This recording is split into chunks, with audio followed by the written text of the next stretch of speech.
স্বাভাবিক থেকে অস্বাভাবিক একটা পর্যায়ে নিয়ে আল্লাহ তার বন্ধুর জন্য একক আলোচনার বিষয় করে রেখেছেন। সুবহানাল্লাহ বলেন।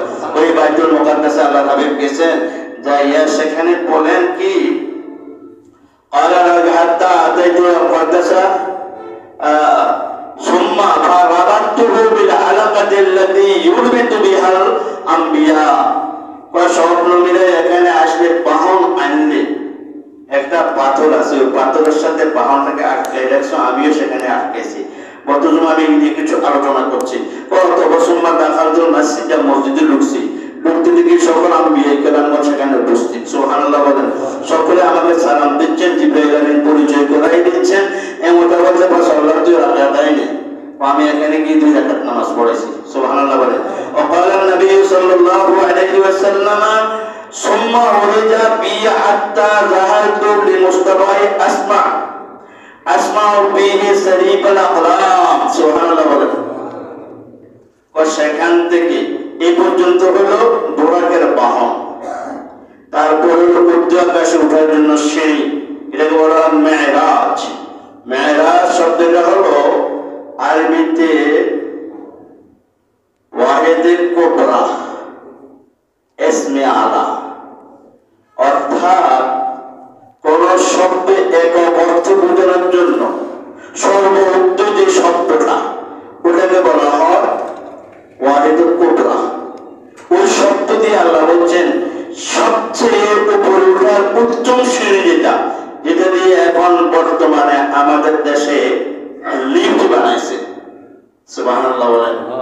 ওখান থেকে লিফটের ব্যবস্থা মেরাজ শরীফের এই শব্দ থেকে বর্তমান লোকেরা রিসার্চ করে উপরে ওঠার জন্য সিঁড়ি বানাইছেন। মেরাজ শব্দের অর্থ উপরে ওঠার সিঁড়ি। সুবহানাল্লাহ বলেন।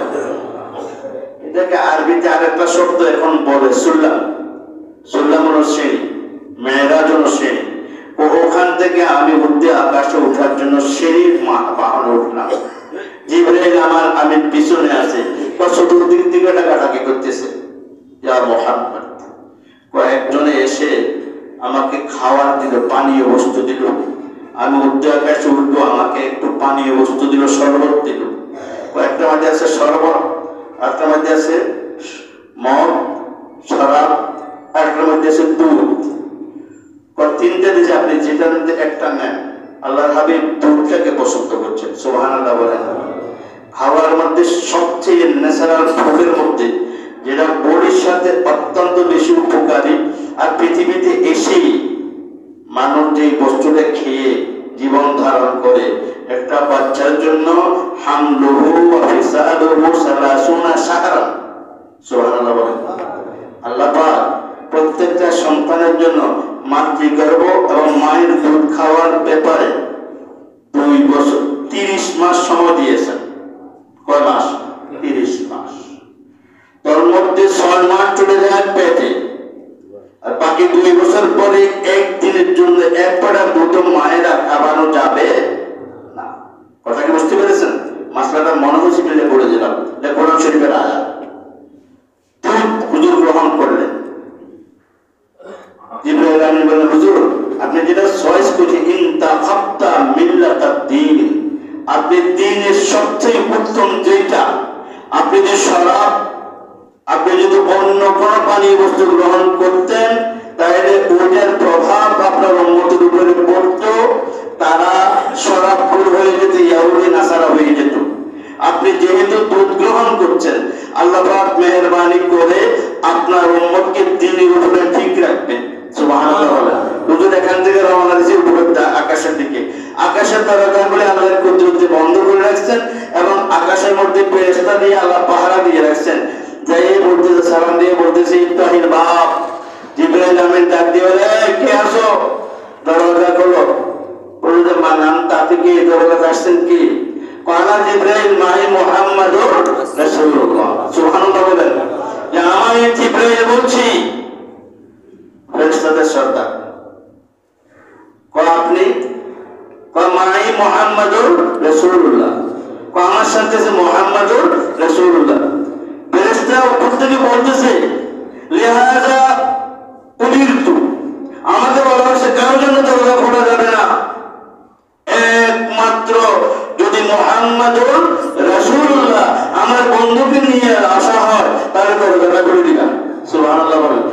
দরজা খুলছেন, পরিচয় হয়েছে প্রথম আসমান, দ্বিতীয় আসমান, তৃতীয় আসমান, প্রত্যেক আসমানের মধ্যে এইভাবে ঘটনা ঘটছে। এখানে অনেকগুলি ঘটনা ঘটছে। এক এক জায়গায় গেলে ফেরেশতারা সকলে এসে ওনাকে মারহাবা জানান আর বলেন যে আপনাকে আপনার উজ্জ্বলের জন্য আল্লাহ পাক তাবারাকা ওয়া তাআলা এই ৭টা আকাশকে আমাদেরকে বাংলাদেশে সুসজ্জিত করার জন্য আপনার আগমন উপলক্ষে আমরা ৭ আসমানকে সাজাই ফেলছি। সুবহানাল্লাহ বলেন। কথা কি বুঝতে পারতেছেন আপনারা? বন্ধু আগমন করবে, এই জন্য আল্লাহ পাক তাবারাকা ওয়া তাআলা তার বন্ধু ইজ্জতের জন্য সপ্ত আকাশকে চুইয়েনা সামাওয়াত, সকল আকাশগুলিকে আল্লাহ পাক তাবারাকা ওয়া তাআলা সুসজ্জিত করেছেন। সুবহানাল্লাহ বলেন। এবার হুজুর আকাশের উপরে উঠলেন, যে জায়গাটার নাম হলো সিদরাতুল মুনতাহা। সিদরাতুল তো বড়ি, সিদরাত মানে বড়ি গাছকে বলা হয় সিদরাতুল, মুনতাহা মানে সীমান্ত। সুবহানাল্লাহ বলেন। সীমান্তের বড়ই গাছ বলছে এই গাছটার মধ্যে প্রত্যেকটা গাছের পাতার, প্রত্যেকটা পাতার মধ্যে কিয়ামত পর্যন্ত নবী হলে গাছ কুদরত মানুষ পৃথিবীতে আসবে, এক একটা পাতার মধ্যে এক একজন ব্যক্তির নাম লেখা আছে। সেখানে আজরাইল আলাইহিস সালাম 2 জন ফেরেশতা নিয়ে বসা আছেন। এখানে বিরাট ঘটনা, তা বলা শেষ সম্ভব না, শুধু অতটুকু ইঙ্গিত দিয়ে দেখো এই গাছটার থেকে মানব যারা জিন্দা দুনিয়াতে আসবে সবার নাম লেখা আছে একটা পাতার মধ্যে। কিছু পাতা পড়ে যখন পাতারা সাদা হয়ে যায়, যদি সাদা হয়ে নিচে পড়ে, যদি ডাইন পাশে পড়ে, আজরাইল সালাম পাতাটাকে অত্যন্ত আদরের সহিত বুকে বসে চুম্বন দেয় আর বলে একটু খাই, ভালো মানুষের ছেলে, ভালো ভালো মানুষ, ডান দিকে পড়া মারতে আহলের জান্নাত, এই লোকটা হলো জান্নাতি। সুবহানাল্লাহ বলেন। ডাইন দিকে ওনার ডাইন পাশে যে পাতাটা পড়ে ওটা হলো জান্নাতি লোকদের রেকর্ড। ওই রেকর্ড থেকে কখন কোথায় লোকটা মারা যাবে, তাকে কিভাবে কি করতে হবে, যে আমি তাৎক্ষণিকভাবে অর্ডার দেয় অমুক গ্রামের অমুকের ছেলে অমুক অমুক জায়গায় ইন্তেকাল করবে, আমার তাদের নাফসুন বিআইয়া দিন তামুত, কে কোথায় মারা যাবে এটা কিন্তু কেউই আমরা জানি না। যেমন হসপিটাল বানাইছে মানুষ সেবা করার জন্য, বাঁচানোর জন্য, সবচেয়ে বেশি মারা যায় হসপিটাল না? গাড়ি বানাইছে দ্রুতগামী হওয়ার জন্য, ওই গাড়িতে বেশি মারা যাচ্ছে সব এমনি ভাবে। অর্থাৎ মৃত্যুটা কখনকার কোথায় এসে যাবে এবং তার থেকে রেহাই পাওয়ার মতো কোন ব্যবস্থা পৃথিবীতে নাই। এমন ইতিহাস বহুত আছে। নিজেকে সংরক্ষণের জন্য সিন্দুক বানাইছে। আল্লাহ বলছে ওয়ালা কুনতুম বি বুরুদিন মুশাইয়াদা, যদি শক্ত সিন্দুকের ভিতরে নিজেকে আবদ্ধ করে রাখো, আল্লাহর হুকুম মতো ফেরেশতা যত সময় সেখানে পৌঁছে তার রূহটা কবজ করে নিয়ে যাবে। কেউ বাধা দেওয়ার কোনো বাধা দেওয়ার কোনো সুযোগ কারোই নাই।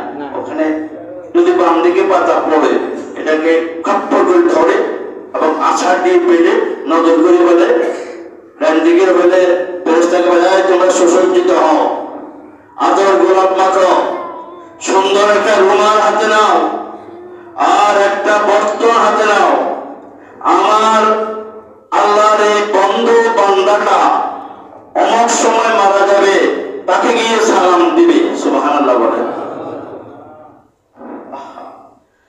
ওই সময়ে মানুষের সামনে জান্নাতটাকে এবং তার জন্য জান্নাতের নাজুল নেয়ামতগুলিকে ধরে ধরলে কি হয় জানেন? ওই সময় তার আর দুনিয়ার কোনো খবর থাকে না। আমি যেটার জন্য আশা করি তার থেকে যদি অনেক বেশি পেয়ে যায় তখন আর দুনিয়ার কোনো কথা থাকে না, ওই উপহারটার প্রতি খেয়াল থাকে।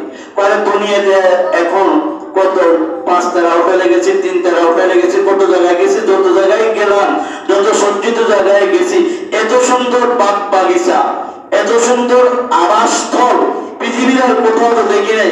সুগ্রাম আসতে তাকে সালাম দিতেছে। বা ছোট্ট বাচ্চা যখন কান্নাকাটি করে, মা যখন থামানোর মধ্যে কোনো অবলম্বন পায় না, মাও সহযোগী পাচ্ছে না, বা বাচ্চার সামনে লাল একটা কিছু যদি দড়ি রাখে, বা ছেলেদের দিকে তাকায়, আসলে লাল দেখার মধ্যে তার একটা আকর্ষণ এসে গেছে, সে দৃষ্টিশক্তির মধ্যে তার একটা সৌন্দর্য এসে যাওয়ার কারণে কান্না বন্ধ করে ওটার দিকে তাকায় তাকে তার খিদের কথা ভুলে যায়, সবকিছু ভুলে যায়। মানুষটা যখন এরকম কিছু জান্নাতে তার সামনে দেখবে, তার রূপটা বের করে নিবি, কিন্তু সে একটু কেয়ার পাবে না। সুবহানাল্লাহ বলে, রূপটা বের করে কিন্তু কেউ হাতে নেয় না। আল্লাহর ওই জান্নাতি যে পোশাক, যে বর্তন নিয়ে আসছে, তার মধ্যে যে তোয়ালিয়া বা রুমাল আছে, রুমালের মধ্যে রাখে, রাইখা এটাকে এত সুঘ্রাণ, মেশক আম্বর দ্বারা সুঘ্রাণ করে, যদি লোকটা জান্নাতি হয় উপরের দিকে নিয়ে যায়। সুবহানাল্লাহ বলে, ওখানে রওনা দিলে প্রথম আসমানে যাওয়া মাত্র সকল ফেরেশতারা চিৎকার দিয়ে ওঠে, এত সুন্দর গান, কে লোকটা? তখন ফেরেশতারা অত্যন্ত, তার সাথে 70,000 ফেরেশতা থাকে, সকলে অভ্যর্থনা দিয়ে বলে, এই লোকটা অমুকখানে বাড়ি, অমুক গ্রামের এমন একজন ভালো মানুষ। এইভাবে 7 সপ্তাহ আকাশে ওই সিদরাতুল মুনতাহা, ওখান পর্যন্ত ফেরেশতাদের যাওয়া সীমানা। জিবরাইল আমিন সেখানে নিয়ে গেছেন। তারপরে জিবরাইল আমিন বলে যে আমার আর যাওয়ার সুযোগ নাই, আমি কোনো ওহীর প্রয়োজনে এখানে এসে দাঁড়াই, আল্লাহর পক্ষ থেকে শব্দ যেগুলি আসে এগুলি নিয়ে আমি আম্বিয়া কেরামদের কাছে পৌঁছে দিই। আমার আর যাওয়ার মুনতাহা মানে সীমান্তের বড় ইয়েস, এরপরে সীমানা ত্যাগ করার সুযোগ আর কারোই। জিবরাইল আমিন বলেন, এরপরে আল্লাহ পাক তাবারাকা ওয়া তাআলা তার হাবিবের জন্য রব পাঠাইছে। রবটা হলো একটা এমন একটা বাহন যেটার মধ্যে গালিচা থাকে, গালিচা থাকে, সবুজ গালিচার উপরে সুঘ্রাণ থাকে, এর উপরে জিবরাইল আমিন আল্লাহর হাবিবি এখানে গিয়ে বসছেন, আর এইটা তার উপরে 70,000 নূরের পর্দা পার হয়ে উচ্চ আকাশে চলে গেছেন। সুবহানাল্লাহ বলেন। আর আল্লাহর হাবিব বলেন, উরজাবি আত্তা জাহাতুল মুস্তাওয়া আসমাউ ফিহি সারিবাল আকলাম। আমি পৌঁছতে আরশ মহল্লার এত কাছাকাছি গেছি, আমার যে ফেরেশতাদের লেখে লোহে মাহফুজের মধ্যে লিখতেছে, ওই লেখার কলমের আওয়াজটা আমি শুনতে পাইতেছি। সুবহানাল্লাহ বলেন, এত কাছাকাছি আমি পৌঁছে গেছি। وقال النبي صلى الله عليه وسلم فرض الله عز وجل على امتي 50 صلاه। এরপরে আল্লাহর হাবিব ওখান থেকে আরশ মুআল্লার উপরে মহান আল্লাহ পাক এমন একটা জায়গায় তাকে নিয়ে গেছেন যেখানে পূর্ব পশ্চিম উত্তর দক্ষিণ কিছুই নেই। আল্লাহ এবং তার হাবিবের মাঝে ওয়াওহা ইলা আবদিহি মা আওহা, ওখানে যাওয়ার পরে ওই শব্দের অর্থ হলো আল্লাহর গোপন তথ্য রাসূলদের কাছে প্রত্যাদেশ দেওয়া, আল্লাহর বাণী রাসূলদের কাছে পৌঁছানো। এখানে কোরআন শরীফে সূরা নাজমের মধ্যে আল্লাহ এভাবে বলল ওয়াওহা ইলা আবদিহি মা আওহা, সেখানে বলল সুবহানাল্লাযী আসরা বিআবদিহি, আর এখানে আসি বলতেছে ওয়াওহা ইলা আবদিহি মা আওহা, তার আব্দের কাছে, তার বান্দার কাছে, যে বান্দাটা দুনিয়ার জমিনে ছিল, দুনিয়ার মানুষদেরকে দাওয়াত দিয়েছেন, ওই বান্দাটাকে আমি উচ্চ আকাশে এনে আমার যা কথা ছিল, গোপন তথ্য ছিল, সবগুলি আমি সেখানে প্রকাশ করে দিয়েছি। সুবহানাল্লাহ বলেন। সেখানে যাওয়ার পর আল্লাহর সাথে আমার কথাবার্তা হইতেছে, এর ফাঁকে আমি বলছি ইয়া রাব্বি উম্মতি, আমার উম্মতের ব্যাপারে তো কিছু বললেন না, আপনি আমার জন্য কি হাদিয়া আনছেন? বলছে যে আত-তাহিয়াতু লিল্লাহি ওয়াস সালাওয়াতু ওয়াত তাইয়্যিবাত, এটা রাসূল এবং আল্লাহর মাঝে কথা। আসসালামু আলাইকা আইয়ুহান নাবিয়্যু, হুজুর এগুলি বলার পর আল্লাহ খুশি হয়ে বলে, বন্ধু আপনার প্রতি আমি সালাম দিলাম, আপনি যেগুলি আমার জন্য উপহার আনছেন এর চেয়ে বেশি খুশির উপহার আমার কাছে আর কিছু নেই, আপনি এটা আমাকে দান করছেন, আপনি আমার জন্য এটা ঘোষণা করছেন, আমি আপনাকে সালাম দিলাম। সুবহানাল্লাহ বলেন। আসসালামু আলাইকা মানে ওয়াহিদ, ওয়াহিদ মানে এক বচন, আপনারা সালাম দিলাম। তো সালামের মধ্যে তো উম্মতদেরকে রাখে নাই, এই জন্য আল্লাহ হাবিব আসসালামু আলাইনা ওয়া আলা ইবাদিল্লাহিস সালিহিন। আপনাকে শুধু সালাম নয়, এই মুহূর্তে যেহেতু আপনি আলোচনা করেছেন কিয়ামত পর্যন্ত আপনার যত নেককার বান্দা আসবে যারা নামাজ পড়বে আমি সকলকে সালাম দিলাম। সুবহানাল্লাহ। আসসালামু আলাইকা আইয়ুহান নাবিয়্যু ওয়া রাহমাতুল্লাহি ওয়া বারাকাতুহু। আসসালামু আলাইনা ওয়া আলা ইবাদিল্লাহিস সালিহিন। ইবাদিল্লাহ আব্দুলের বহু বচন ইবাদ। আমরা সবাই মিলে ইবাদ একজনের হলো আব্দ, এক বচন আর বহু বচন। আর কিয়ামত পর্যন্ত আব্দে সালেহ নেককার যত বান্দা আছে আল্লাহ পাক সবাইকে সালাম দিয়েছে। সুবহানাল্লাহ বলেন। কথা কিন্তু বুঝে রাখবেন, মানুষ অনেকেই পেশায় যে আপনারা অমুক খানে অমুকের নাম কেন নেন। আল্লাহ আত্তাহিয়াতুর মধ্যে নামাজের মধ্যে সাধারণ মুমিন বান্দা যারা নামাজরত যারা নেককার তাদেরকে আল্লাহ সালাম দিছে। এখন আমরা তো কবরে গিয়ে মানুষেরা সালাম দেই না? কাফেরের কবরে গিয়ে কি সালাম দেই? কার কবরে সালাম দেই? যারা মুমিন বান্দা তাদেরকে আমরা সালাম দেই। এখানে এই মেরাজের মতো অনেক কিছু শিক্ষার আল্লাহ নবী বলেন আমার আল্লাহ 50 ওয়াক্ত নামাজ দিয়েছে, আমি 50 ওয়াক্ত নিয়ে রওনা দিছি, আমি কিছু বলি নাই আমার আল্লাহর সাথে। মুসা আলাইহিস সালাম আমাকে দেখে বলতেছে উম্মাতাকা কুনতা ফারাজা 50 সালাতান ক্বালা ফারজি ইলা রাব্বিক ফারজি ইলা রাব্বিক। আপনি আল্লাহর কাছে যান, আবার আপনার উম্মত দ্বারা ফাইন্না উম্মাতাকা লা তুসিকু, আপনার উম্মত দ্বারা সম্ভব নয় এই 50 ওয়াক্ত নামাজ সারাদিন পড়া সম্ভব নয়। ফারাজাতু আমি পড়ে গেছি, আল্লাহর কাছে ফিরে গেছি। ফাওয়াদা শাতরাহা আল্লাহ এখান থেকে 5 ওয়াক্ত কমাই দিয়েছে। এখানে 5 বার 9 বার গেছে, 5 40 বার 45 ওয়াক্ত কমাই দিয়েছে। দেওয়ার পরে আবার বলে যে হযরতে মুসা আলাইহিস সালাম বলেছে আমার কাছে লজ্জা লাগে, আমি আর যাইতে পারবো না। অবশেষে আল্লাহ বলে কালা ইয়া খামসুন ওয়া ইয়া খামসুন। আমি শেষ পর্যন্ত রাখছি 5, কিন্তু 5 এর 10 দিয়ে পূরণ করো। 5 10 কত? 50। কোন সুবিধা আছে মান জাবিল হাসানাতে বালাহু আশরু আমসালিহা। সুবহানাল্লাহ বলেন। উম্মতে মুহাম্মাদের জন্য আল্লাহ স্পেশাল একটা সুযোগ রেখেছে, তারা একবার কইলে অন্যরা 10 বার কইলে যে সওয়াব তারা একবার কইলে সেই সওয়াব। সুবহানাল্লাহ বলেন। অতএব আপনি পড়বেন 5 ওয়াক্ত আর যে সওয়াব হয়ে যাবে 50 ওয়াক্তে। সুবহানাল্লাহ বলেন। 50 ওয়াক্তে সওয়াব হয়ে যাবে। মান জাবিল হাসানাতে বালাহু আশরু আমসালিহা ওয়া হিয়া খামসুন ওয়া হিয়া খামসুন লা ইউবাদদালু কাউলু লাদাইয়া। আমি তো কইছি 50, আমি আল্লাহ বলছি 50। আমি আল্লাহ যে কথা একবার কইরা ফিরি না। মুহাম্মদের জন্য কইছি 50, সওয়াব লিখেছি 50, খরচ করলাম 5। আমার কথা কোনো পরিবর্তন নাই। অতএব আমি যেটা ওয়াদা করছি তাদেরকে বিনিময় সেটা দিয়েই যাব। সুবহানাল্লাহ বলেন। এবার হুজুরকে জিজ্ঞেস করছে হুজুর আপনি কি আল্লাহর দেখছেন নি? দেখছি তো, অত্যন্ত সুন্দর আকৃতি দেখছি, লা মিসলাহু। আল্লাহ এমন, আল্লাহর সাথে যে বুঝাবো আল্লাহ অমুকের মতো অমুকটার মতো এমন ভাবে বলার কোনো সুযোগ আমার কাছে নাই। আল্লাহর সাথে তুলনা করার কোনো কিছুই আমার কাছে চোখে পড়ে না। সুবহানাল্লাহ বলেন।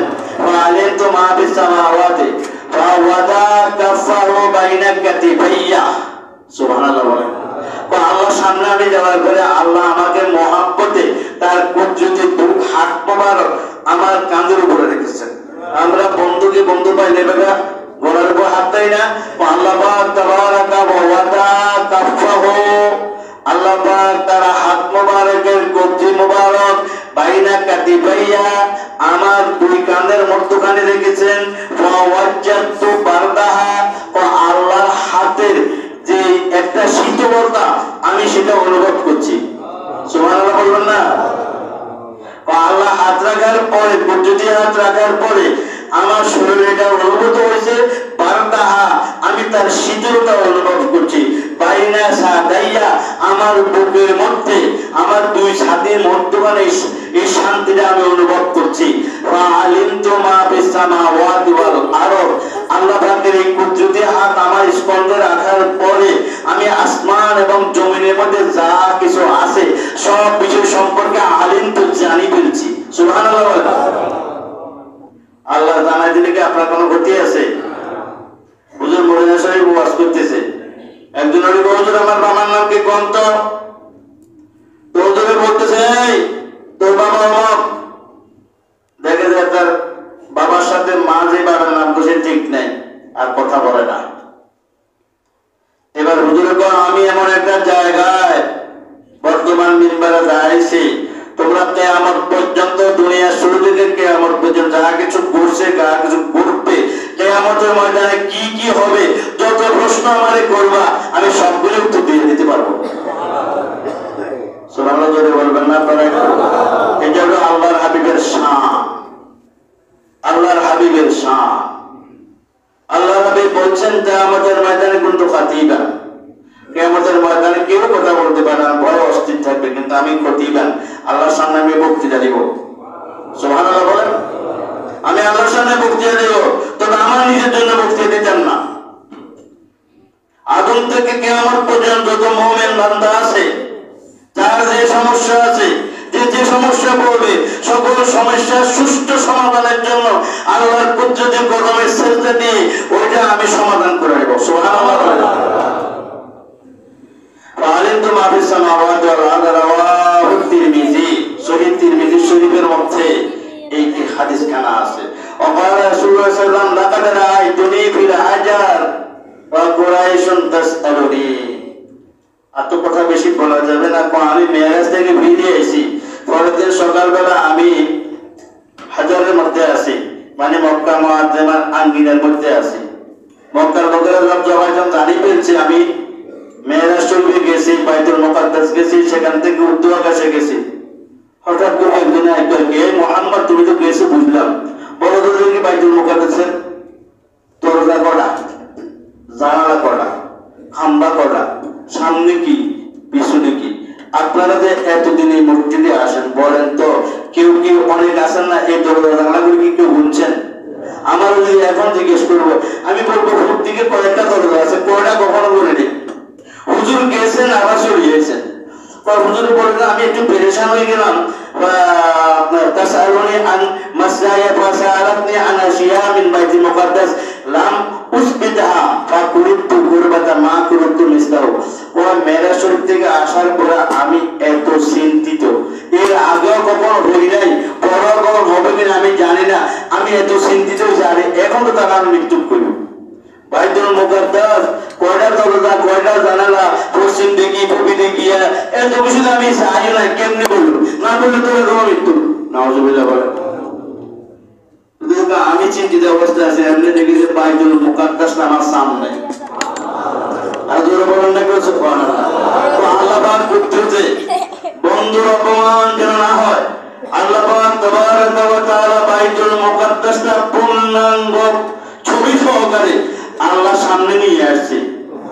ওটাকে অবিশ্বাস হয় নাকি? আরে সুলাইমান আলাইহিস সালাম রানী বিলকিসকে কইছে, তুমি আসো ইসলাম ধর্ম কবুল করে না, আলে কিন্তু খবর আছে। বেরিয়ে সর্বনাশ, এমন ধমক দিল কিনলেন। উনি রওনা দিছে, উনি আসার আগেই উনি দরবারে বসে বসে সাল্লাল্লাহু আলাইহি সাল্লামে কয়, কে আসো? নারী বিলকিসের রাজপ্রাসাদটা আইনা আমার সামনে দিবা। তো একটা জিনে ছিল রসুলকারী, হ্যাঁ একটু সময় লাগবো। আল্লাহর বান্দা বারখিয়া রাদিয়াল্লাহু তাআলা আনহু, আল্লাহর বান্দা মানুষ উঠে গেল, হুজুর আমি অনুমতি দিলে আমি চোখ খুলি বন্ধ করার আগে আমি নিয়ে আসতে পারবো। সুবহানাল্লাহ। একটা সাধারণ বান্দা, রাসূল নয়, তিনি এই সুলাইমান সালাম এখন বান্দা চোখ একটা খুলি বন্ধ করে আবার খুলি রেখে কি রাজপ্রাসাদ, তোমার রাজপ্রাসাদের পিছনে বানাই রেখেছে। কে আছে? কুদরতে ইলাহি। মাযালাল আব্দি তাকারাবু ইলাইহি বিন নওয়াফিল। সুবহানাল্লাহ। কিছু মানুষ আছে আল্লাহর ফরজগুলো আদায় করে, নফল আদায় করতে করতে আল্লাহর তো প্রিয় পাত্র হয়ে যায়, তো তারা যা আছে আমি তাই দিয়ে দিই। তাদের হাতটা আমার হাত হয়ে যায়, তাদের পাটা আমার পা হয়ে যায়, তাদের দৃষ্টিটা আমার দৃষ্টি শক্তি হয়ে যায়। সুবহানাল্লাহ। এই আল্লাহর হাবিবের সামনে নিয়ে আসছে, জিবরাইল আমিন ধরছে, হুজুর এবার সাইড গেটে যায়, উত্তর দিয়ে জানালা জুড়ে, দক্ষিণ দিয়ে এতটা, সামনে দিয়ে এরকম, পিছনে এরকম, পাশে মকদ্দ রওজা শরীফ। এবার তো তারা হতভম্ব হয়ে গেছে, কারণ মুহাম্মদ বলার জাদু জানে। নাউজুবিল্লাহ বলেন। মাইয়াহদিল্লাহু ফালা মুদিল্লা লাহু ওয়া মান ইউদ্লিলহু ফালা হাদিয়া লাহু। হুজুরে যত গুণাবলী বলি, আল্লাহ যাদের নসিবে হেদায়েত রাখে নাই, আমি আব্দুল ওয়াদুদের মতো কোটি মানুষ চেষ্টা করি কি কাউকে হেদায়েত করা সম্ভব না? মাইয়াহদিল্লাহ ফালা মুদিল্লা লাহু। আর যারা আল্লাহ হেদায়েত দিব, হাজার হাজার মানুষ ধ্বংস হয়ে যাবে, তার মধ্যে এক দুজন এরকম থাকবে সে ঈমানের উপরে মজবুত থাকবে। সুবহানাল্লাহ বলেন। আর যাদেরকে আল্লাহ পথভ্রষ্ট করবে, লাখ লাখ মানুষ হয়ে যাবে, কিন্তু আল্লাহ পাক তাদেরকে কষ্ট মানিয়ে দলিলহু ফালা হাদিয়া লাহু। যারা আল্লাহ পথভ্রষ্ট করবে তারা হেদায়েত দেওয়ার কেউই নাই। আল্লাহ পাক আমাদের সকলের প্রতি রহমত করুন। আমিন। সবাই বলি আমিন। এই মেয়েরা